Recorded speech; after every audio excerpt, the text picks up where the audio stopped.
Bien le bonjour à tous et bienvenue à l'atelier. Aujourd'hui je continue cette grugeuse à tube. J'ai prévu d'effectuer sur l'arbre porte-outil cette empreinte hexagonale. J'ai reçu mon poinçon là que j'ai commandé, vu que j'en avais un qui était un petit peu fatigué, donc je n'avais pas vraiment tout ce qu'il faut pour en fabriquer un nouveau. J'ai été l'acheter. On va commencer sur le tour, enfin tout va se faire sur le tour d'ailleurs, il faut que je modifie un tout petit peu ici le bout de l'arbre, c'était un brut de récupération, là j'ai déjà un trou. Ce trou est un petit peu trop important par rapport à ce que j'ai besoin là, pour faire l'empreinte. De solution se fera moi, c'est où je le bouche au MIG, ou je le tranche. Et comme la longueur est suffisante, on va aller vers la simplicité, je vais le raccourcir et me préparer ensuite pour faire cette empreinte hexagonale, comme d'hab. Je vous rapproche et c'est parti. Je vais avoir besoin d'une pince de 30, alors on va changer celle-ci. J'ai récemment terminé de faire une tôle là derrière, ce qui me permettra d'avoir moins d'éclaboussures sur le mur. Et puis aussi j'ai la possibilité là maintenant de poser mes porte-outils, ce qui est pas mal. Alors la pince, elle est là.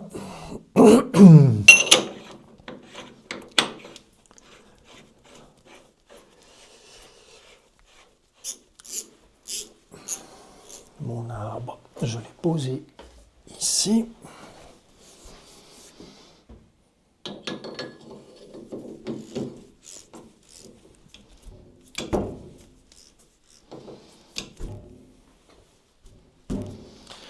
Ok, un petit coup de variateur, un petit coup d'affichage digital. Ça aussi c'est une nouveauté donc, puisque j'ai acheté un kit Sino. Donc j'ai mis le nouvel affichage digital, là, les nouvelles générations sur la fraiseuse. Et puis j'ai basculé l'ancien là-dessus et monté les règles. Donc là maintenant je suis opérationnel avec ça, ce qui est quand même pas mal du tout. Ok. Alors il faut que je m'habitue un tout petit peu à ma nouvelle manière de travailler, puisque mes porte-outils sont maintenant tous visibles. C'est assez sympa. Voilà. Hop.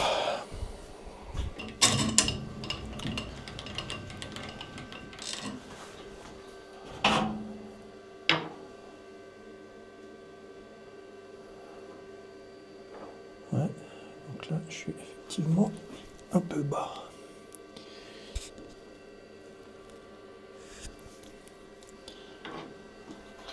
On serait bien.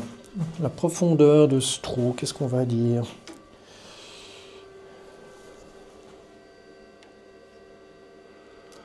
Grosso modo 10 mm.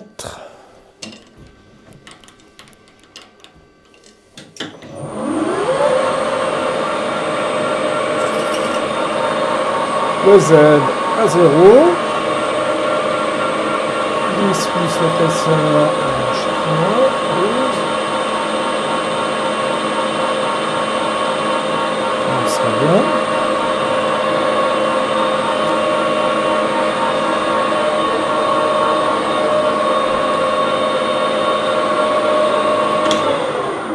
J'ai acheté une huile de couple, on va voir ce que ça donne. Il faut juste que j'ouvre la bouteille, ça irait mieux. Un petit coup d'aspiration pour les fumées.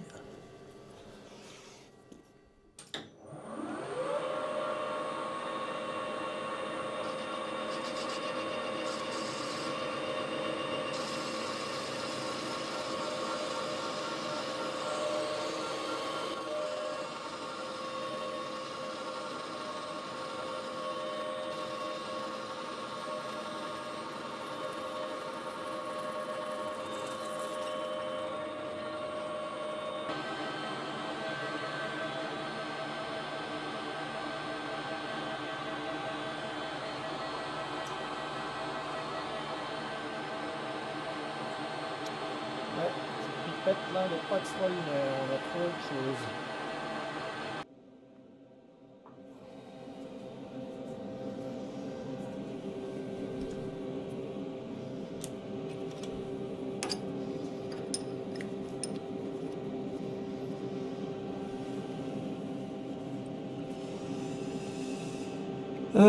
Ce que je pourrais faire, c'est peut-être d'aller faire un avant-trou pour essayer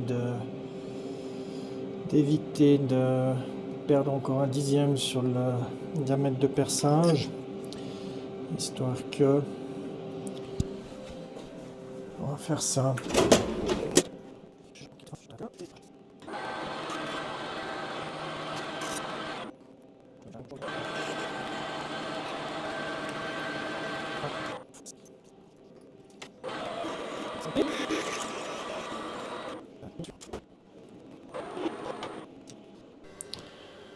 Ce que je vais devoir réaliser maintenant ici, ça va être le réglage justement de mon outil à brocher. Puisque je change de poinçon. Et en fait, on a un réglage à effectuer suivant la longueur justement de celui-ci. Donc là, c'était les poinçons que j'avais fabriqués à l'époque. Et ils sont plus courts que celui que je viens de recevoir. Alors, ce qu'il faut que j'arrive à déterminer ici, c'est la longueur de dépassement de celui-ci. Ben voilà, 40. Donc il dépasse de 40 mm de l'outil. Donc le fonctionnement basique de l'outil à brocher, c'est que la partie ici qui est en rotation, elle a un angle, je crois, je ne dis pas de bêtises, je ne sais plus, je l'avais fabriqué il y a bien longtemps, je crois que c'est 1 degré il me semble, hein. Vers le haut, vers le bas, je ne sais plus. Ce qui veut dire que quand le poinçon lui est en place et puis qu'il va rentrer dans la matière, on va avoir, si j'exagère un tout petit peu ici, l'inclinaison de l'outil, ça voudrait dire qu'il travaille en fait seulement sur une arête à la fois quand il va couper ou pousser la matière au fond du trou. S'il était à 0 degré, ça voudrait dire qu'il travaille sur tout le diamètre et ça serait beaucoup plus difficile pour que celui-ci rentre. Donc c'est pour ça qu'on a une inclinaison. Maintenant, une fois qu'on a l'inclinaison, et bien justement le contact de celui-ci avec la pièce, suivant la longueur, il ne se fait pas au même endroit, il ne se fait pas au centre du trou, si on veut bien. Donc comme avant j'étais plus court, j'avais réglé le point 0 de l'ancien poinçon avec le comparateur.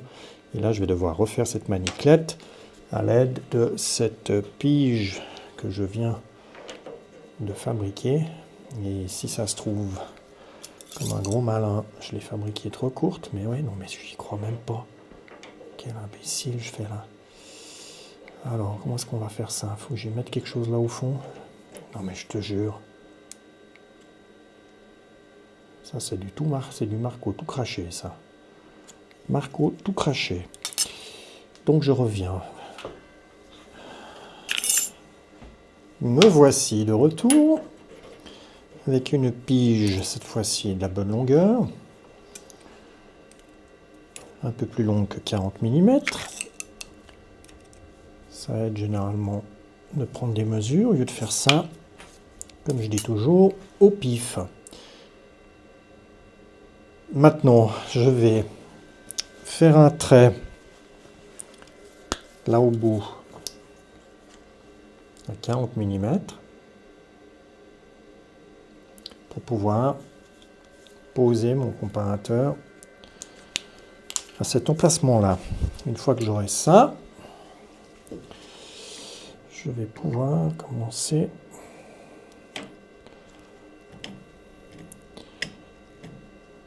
à régler quelque chose. Ouais, il y a un truc qui m'échappe là, parce que c'est... On va aller réfléchir un peu. Alors, changement de programme. C'est généralement mieux de lire les notices d'explication quand on les a, ce que je fais rarement d'ailleurs. Pour régler ceci, c'est la broche qui doit tourner, donc le corps de l'outil et pas le poinçon.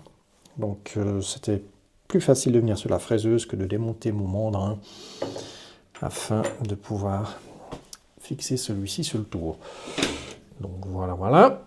On va faire un peu de place pour la hauteur ici.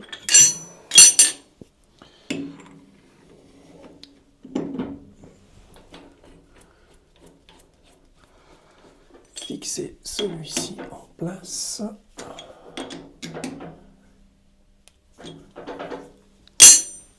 Nous y voici. On va revenir avec un bon vieux Tesa analogique. Pas besoin de pile.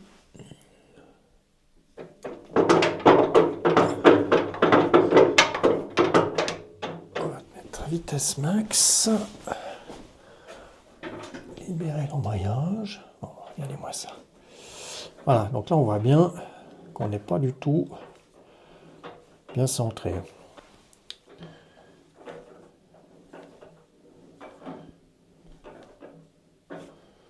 Ouais, donc j'ai plus que G5 et dixième.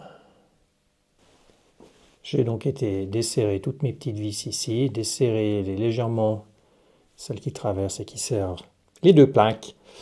Et là, ça m'a permis de jouer facilement sur le réglage en tapotant. Ensuite, je vais immobiliser là les deux vis et puis je reviendrai en appui avec les petits clés imbus. Donc là, j'ai pas tout à fait un dixième de faux rond. On va se dire que ça va bien comme ça.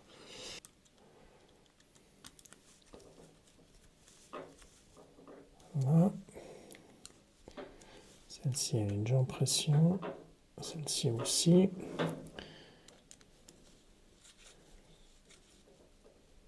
Voilà. En pression. Oups.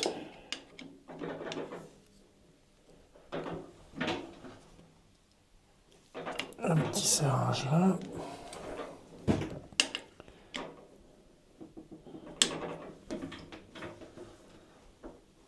Et un petit serrage là.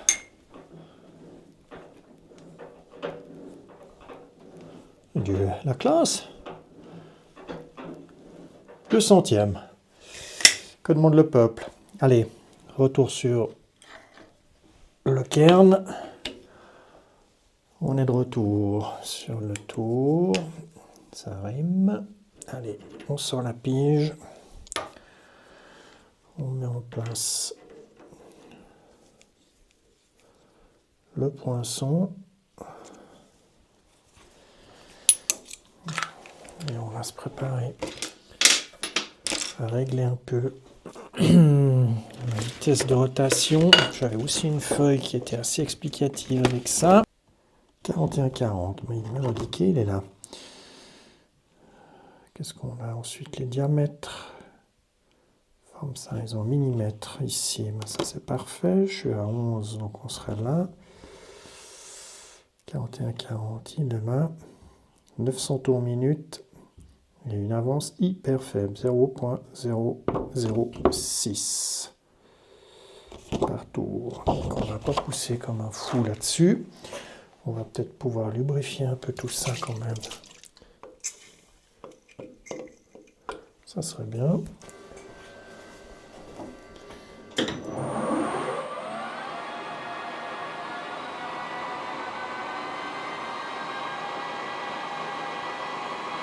Je vais me mettre à 800 tours.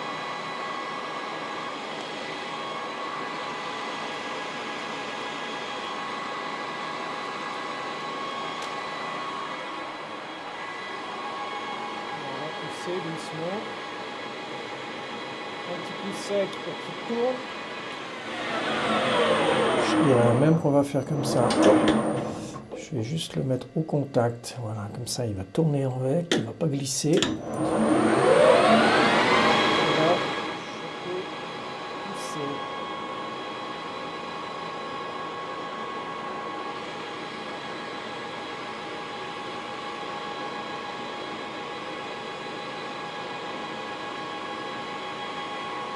Ça va, c'est pas trop dur, je rentre doucement.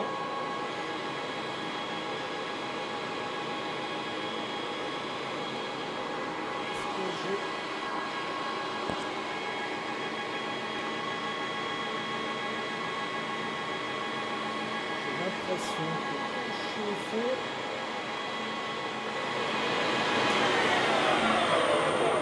C'est ma pièce qui entre.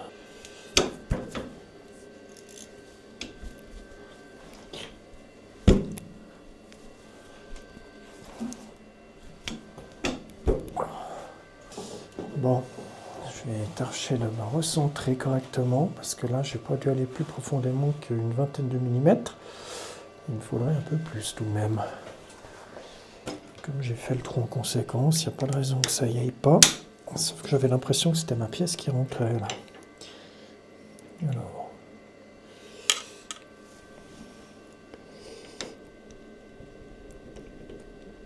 Voilà. Là, je serai bien.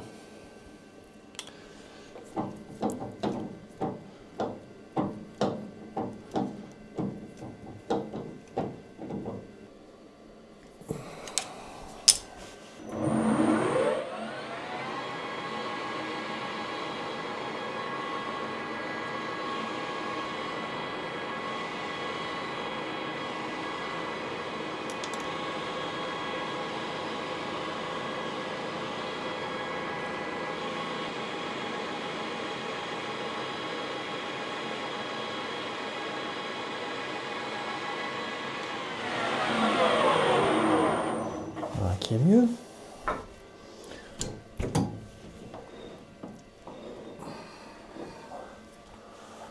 Oh, il a bien tenu la coupe. Il a bien tenu la coupe.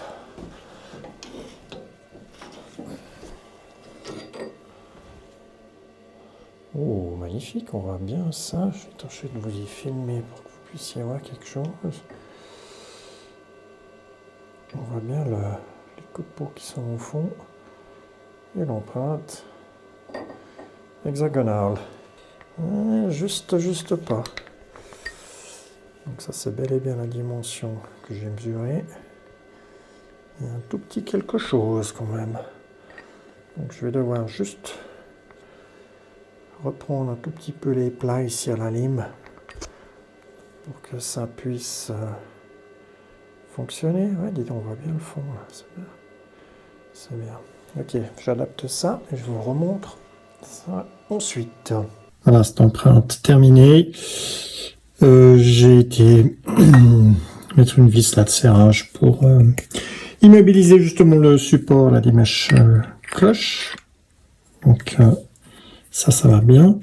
J'ai laissé celle-ci plus longue. Pourquoi? Parce qu'en fait, elle me fait l'arrêt pour pas aller trop en arrière là. Donc elle s'appuie sur la bague en acier là du roulement. Sans ça, enfin au début j'avais mis une vis qui arrivait à fleur là, ou légèrement en dessous du diamètre de l'arbre, mais une fois qu'on touche le roulement, ça faisait un petit truc. Donc il est préférable, voilà, qu'il y ait une butée. Donc ça c'est déjà pas mal. Je suis pas très loin de la fin là. J'ai été effectuer quelques trous supplémentaires sur cette plaque qui commençait à être un véritable gruyère. Donc ici, si j'ai une mèche pas trop profonde, alors le problème avec ces mèches qui sont faites pour le bois hein, à la base, elles sont pas très profondes. Donc bien évidemment, si on perce un tube d'un diamètre de 80, il faudrait que celle-ci fasse en tout cas 80 pour pouvoir sortir du tube, ce qui n'est pas le cas dans toutes celles que j'ai actuellement ici.